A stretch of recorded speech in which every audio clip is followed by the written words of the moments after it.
आपके गाने हैं जो आप परफॉर्म करते हो वो फैमिली फ्रेंडली है? बिल्कुल है। कोई आदमी, कोई परिवार, बिल्कुल है। कोई व्यक्ति अपने परिवार के साथ बैठ के हनी सिंह का गाना सुन सकता है? बिल्कुल। शर्मिंदा हो जाएगा? बिल्कुल नहीं होगा।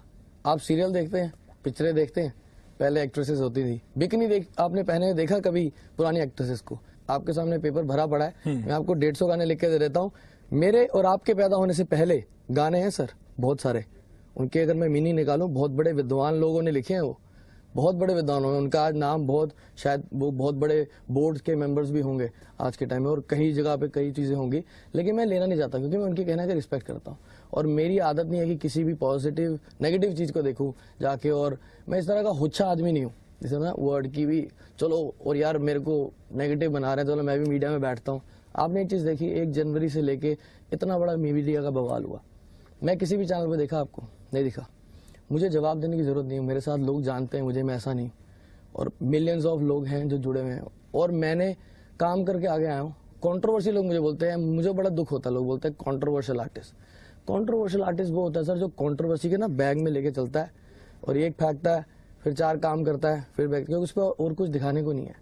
मैं विक्टिम बनता हूँ कंट्रोवर्सी का, मैं कंट्रोवर्शियल आर्टिस्ट नहीं। कहीं ऐसा तो नहीं है कि आप जानबूझ के कंट्रोवर्सी पैदा करते हो ताकि आप you can hit the headlines? नहीं, ये बहुत बकवास बात है सर। इतना बड़ा बवाल हुआ था जो मैं हूँ बलात्कारी गाने लग गए, सब चैनल वाले लग गए थे, मैं तो चैनल पे बैठा होता, मैं रो रहा होता, 4 रियलिटी टीवी कर रहा होता मैं, और 3-4 पिक्चरें कर रहा होता, और इतने पैसे कमा लेता जो शायद म्यूजिक करके मैं 10 साल में ना कमा पाऊँ। तो मैं कंट्रोवर्सी से फायदा उठाने वाला इन चीज का आर्टिस्ट हूँ नहीं, और मेरे बारे में एक्चुअली लोगों को पता ही नहीं है कुछ भी, और कहीं ना कहीं ये ना बहुत गैप रहा, और इसी वजह से ये सब कुछ होता गया है, चाहे वो कनाडा में बैठे पंजाबी हो, चाहे अपने हो, चाहे माँ बाप हो उनके, और बच्चे दे love it, kids love it, youth love it. Honey Singh को ही क्यों शिकार बनाया लोगों ने? मैं आपको और आगे एग्जाम्पल देता हूँ। अब आप देखिए, आप अपने देश में बैठे हैं, पंजाब, छत्तीसगढ़, उत्तराखंड, महाराष्ट्र, ये लोग कह रहे हैं कि यहाँ उनके कार्यक्रमों पर पाबंदी लगा दी गई है।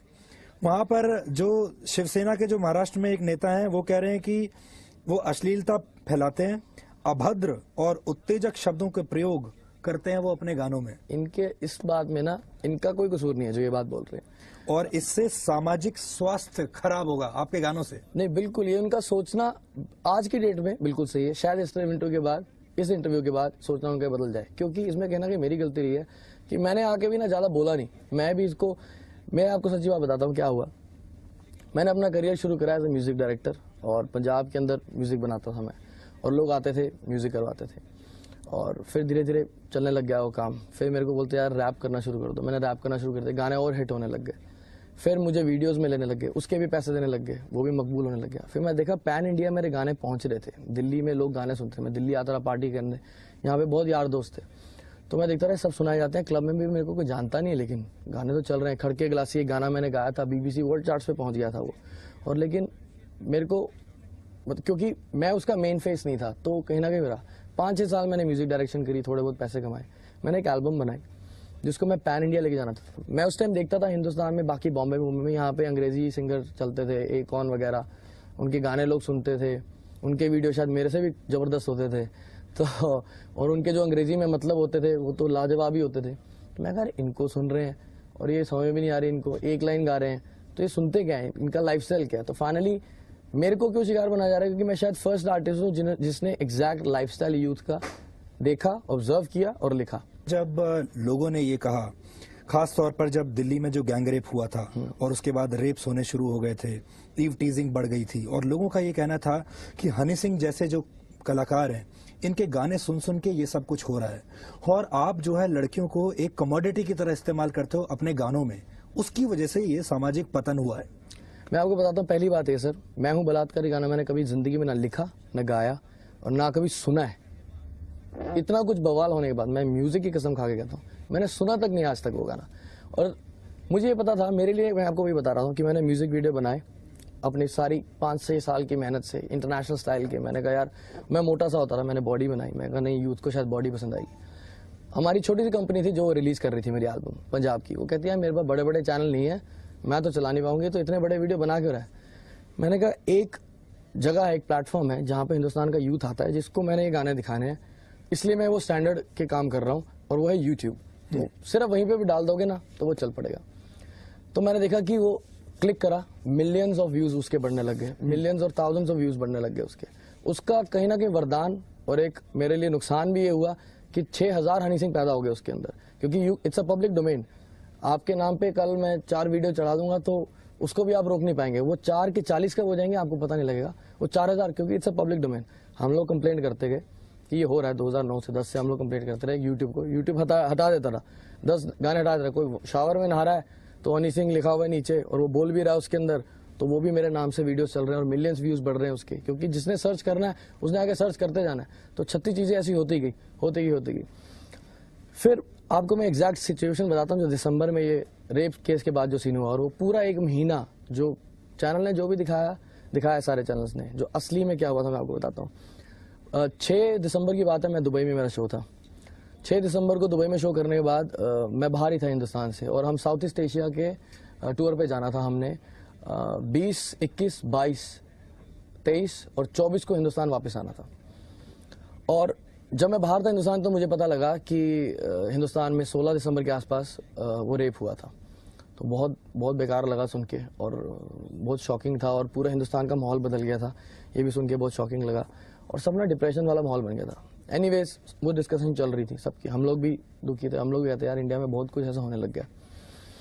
फिर हम चले गए साउथ ईस्ट एशिया टूर के लिए 20, 21, 22, 23, 24 तक। 25 को मेरा एक दिल्ली में शो था, जो पहली बार मेरे कुछ दोस्तों ने ऑर्गेनाइज किया था। यार तू सब जगह शोज करता है, इस बार क्रिसमस में हम ऑर्गेनाइज करेंगे, तो ठीक है। और 31 दिसंबर को एक शो था, जो बहुत बड़ा शो था, ऑर्गेनाइज हुआ था। और उस पूरे साल में, पिछले साल मैंने सबसे ज्यादा शोज किए। कई शोज मैंने फ्री में शोज किए, क्योंकि मेरी एक विजन था कि जिस यूथ को मैंने टारगेट किया है, जो फाइनली मेरे गाने सुन रही है। मेरे को लोग कहते हैं यार तेरे बैंगलोर में भी गाने बज रहे हैं। मैं कहा यार मेरे गाने पंजाबी हैं, बैंगलोर में भी सुन रहे हैं, हजारों लोग सुनते हैं। यार तेरे कैलकाटा में चल रहे हैं। मैं बहुत रियलिटी चेक किस्म का आदमी हूँ, तो मुझे वो चेक करना था। तो मैंने अपनी मैनेजमेंट सबको बोला, मैं अगर जहाँ शोज करने हैं पूरे हिंदुस्तान में करेंगे। मेरे को इंडिया देखना है, मैंने इंडिया भी नहीं देखा था, तो इस बहाने इंडिया भी देखेंगे। 2012 में हम लोग पूरा इंडिया घूमे, और टोटली इंटू म्यूजिक थे, टोटली इंटू ट्रैवल कर रहे थे, लोगों को देख रहे थे। इंदौर जैसी जगह में भी 25-25 हजार लोग सुनने आ रहे थे। तो मैंने वो यूथ को टारगेट करने में लगा रहा, यार बार जाके इनसे मिल के आऊंगा, इनको बताऊंगा यार कि I am just like this. तो वही सब कुछ हुआ। उसके दौरान कहीं ना कहीं मीडिया आता था देखने की, हाँ यार ये कौन है, इसको देखते हैं, जिनसे मैं नहीं मिल पाया। धक्का मुक्की हो जाती रही, इधर भाग रहे हैं उधर भाग रहे हैं, हर जगह कहीं वो गैप बना रहा। कई बड़े बड़े फिल्म स्टार उस बीच में मेरे को प्रपोजल भी आए, मैंने फिल्मों में गाने भी गाए। अक्षय बाजी के लिए गाना गाया, हिमेश रेशमिया जी ने गाना गवाया, और कॉकटेल में गाना गया। मैंने सुना एक गाने के लिए आपने 70 लाख रुपए लिए। उसकी भी एक कहानी है, वो भी बताऊंगा, बड़ी अनहर्ड ऑफ। हाँ नहीं मैं बता रहा हूँ, इतना पैसा कैसे निकाल लिया? मैं बताता हूँ ना, वो भी कहानी है, वो मैं बाद में बताता हूँ अभी। तो बहुत बड़े लोग आने लग गए, बड़े बड़े लोगों के फोन आने लग गए, और वो कहीं ना कहीं वो चीजें मुझ तक पहुंच भी नहीं पाई। तो मीडिया से एक जो गैप बना रहा उस दौरान, उसका ये नुकसान हुआ कि जब किसी ने पिटीशन डाली या इंटरनेट पर जब ये रेज फैली कि हनी सिंह ने मैं हूं बलात्कारी गाना गाया, और मुझे पता भी नहीं, मैं यहाँ पे हूँ भी नहीं हिंदुस्तान के अंदर, और वो इतना रेज बनने लग गई, तो कहीं ना कहीं सबने बिलीव भी कर लिया, क्योंकि किसी ने ऐसा मेरा इंटरव्यू को भी देखा ही नहीं था। लोगों ने, वही मैंने बताया, लोग गानों से मुझे कंपेयर कर रहे थे, जो मैं हूं ही नहीं। गाने वो हैं जो दुनिया है, वो गाने मैं नहीं हूँ। मेरे जो मैं खुद हूँ, जो मेरी अब नेक्स्ट एल्बम आ रही है, उसमें मैंने कई गाने वो लिखे हैं जो मैं खुद हूँ, वो मैं बता रहा हूँ। वो मेरे इंटरव्यूज हैं, वो आप सुनेंगे। उसमें एक गाना, उसका नाम है स्टारडम। तो वो जो लोग समझते हैं स्टारडम वो क्या है, और जो डेली जी रहा हूँ स्टारडम वो क्या है, वो मैंने लिखी है खुद। तो एक गाना मेरे पे ऐसे थोप दिया गया, कहीं ना कहीं कई लोगों की साजिश भी थी, कहीं ना कहीं मेरा बैड लक इतना था कि लोगों ने बिलीव भी कर लिया, क्योंकि मेरी पिछली मिसमैनेजमेंट ऐसी थी कि मैं अगर आपसे मिलूंगा तो तभी आपको समझ आएगा किस तरह। You are a misunderstood star, big time, है ना? Big time. एक ऐसा यंग लड़का जिसको कि लोगों ने गलत समझ लिया।